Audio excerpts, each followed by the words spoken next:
here to give you an update on the things happening in Atlanta today. And I will say, I think I know the cause of the official outbreak. And I'm going to say it came from Grady Hospital. And remember, I'm not a professional. I don't study any of this stuff. I'm not hired by somebody. I don't work at a hospital or any of that. This is just what I came across, so you take it how you see it. But an individual was admitted for respiratory distress and what they were describing as being a serious flu. And this isn't that long ago, by the way. And I guess he was in there for the day, and they were following this patient closely, or at least I think he was listed in critical condition. I don't remember the full details now, it's been a while. But just at some point, this individual fell unconscious. And one of the nurses said she heard what was being described as a code blue, which, as I looked up, meant respiratory or cardiac arrest. So they stopped breathing, or their heart stopped, and it didn't clarify which one. So when she entered the room, the individual was completely comatose. They described multiple individuals that followed her into the room, which I guess, you do that kind of thing in an emergency situation. So they were ready to go to work and bring this person back if they needed to. So that first nurse had started to check the vitals, which I found out later from one person from the hospital that's part of procedure. Before they start something like chest compressions, you want to make sure the person actually needs chest compressions. If not, you might end up killing them in case, the internet went down and all your computers are saying the wrong stuff. I don't know how that works, but that's kind of how I understand it.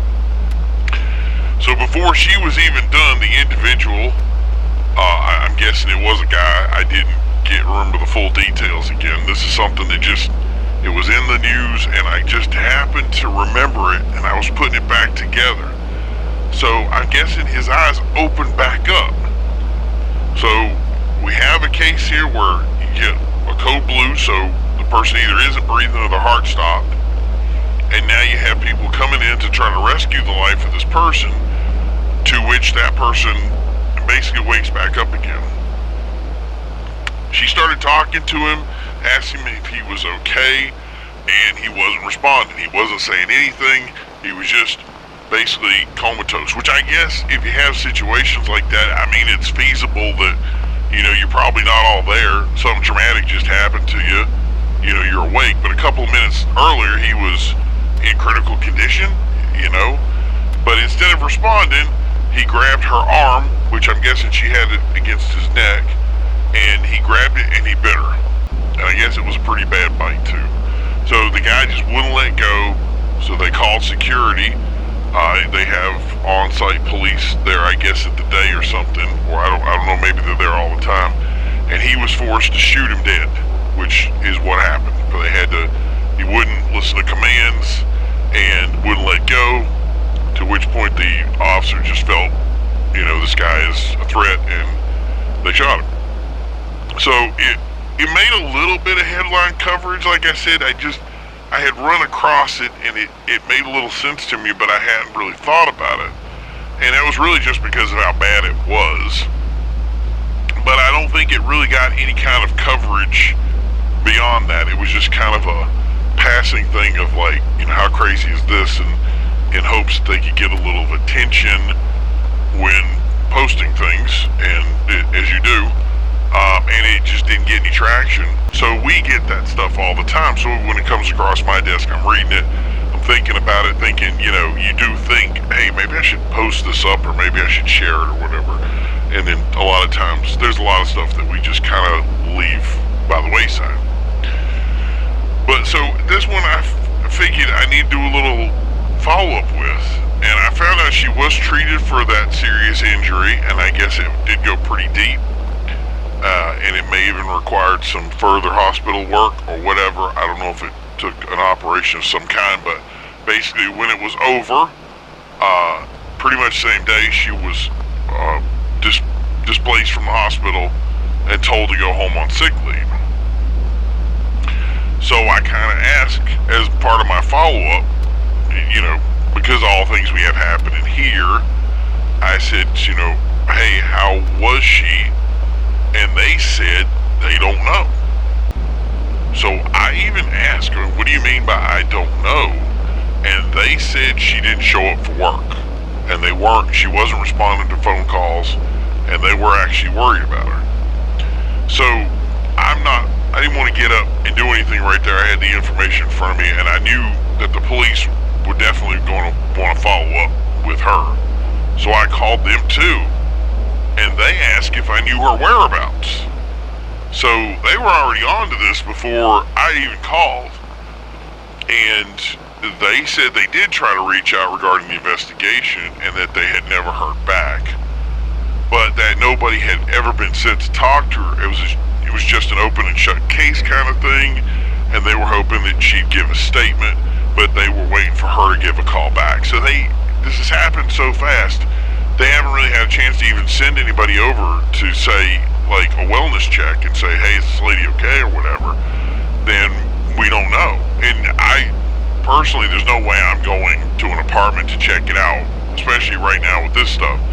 So I can't really say who it was because of privacy laws and the like, but this has got to be it. This has got to be the front line of this thing. I mean, they said the guy had no injuries other than being sick and then code blues, and that would literally mean, I don't know if I'm reading this right, but he just died and came back. So I don't think it takes a doctor to diagnose that pretty out there. Like, that is, for me, is pretty open and shut case. So I decided also to look into some of these photos online before, stuff started to go down. And you can clearly see that most of these attacks, at least for the most part, have some sort of bite. Now, obviously, there are people that have run from stuff and fallen over and injured themselves that way, but you gotta know what to look for, and once you start seeing these attacks the right way, it looks to me like they're being bitten. So that really got me thinking, is it the people getting bitten that's causing them to get sick? Is that how this is spread? I mean, the first guy, I looked all over. I didn't see any reports of a bite wound, but could I be wrong? Could it have been hidden somewhere? Sure. But everything after that, you follow up with anybody that describes being bitten, and I was unable to find any of them. They were all unspoken for. Some were reported sick or having fallen ill, and some had even reported to hospitals, and they were saying they were having problems with hospitals. So for now, it looks like National Guard will be called to protect the Capitol, and I know this thing is going national right now. I also want to say I'm not saying this to hear my head rattle or get some sort of viral marketing. I really just think we're on to something here, and it should get out. And the reason I'm saying it here is I tried to get in touch with the CDC. I tried to get in touch with some of these offices, and it's right down the street here, and I'm not getting through. It would make sense that the phones are down, or at least jammed, whatever. So I don't have a choice, but I got to put this on the air. And that's this is just my summation, what I've seen, what I've heard, and what I kind of understand. So if you are bitten by one of these things, scratched, just get any of their juices on you or an open wound. I'm just saying there's a good chance that you're going to come down with something. Now, I don't know what that is, but I just think that if somebody is sick, I really don't want them, I don't want to share juices with them in general. I think that's probably not a smart move, but I don't know if this is secondary or like some sort of illness or how it's being spread, but I just think it's something that everybody needs to be aware of. So if I can't get to them and get an announcement out, then this is my platform. So the Capitol continued to send us advisories about it not engaging anyone we think is sick. So to me, that kind of is just confirming what we're saying. So the only thing I've seen is stuff I've seen online. So I'm hoping there aren't many who got sick, but the police seem to be like busy bees going over everything. It seems so different here than anywhere else.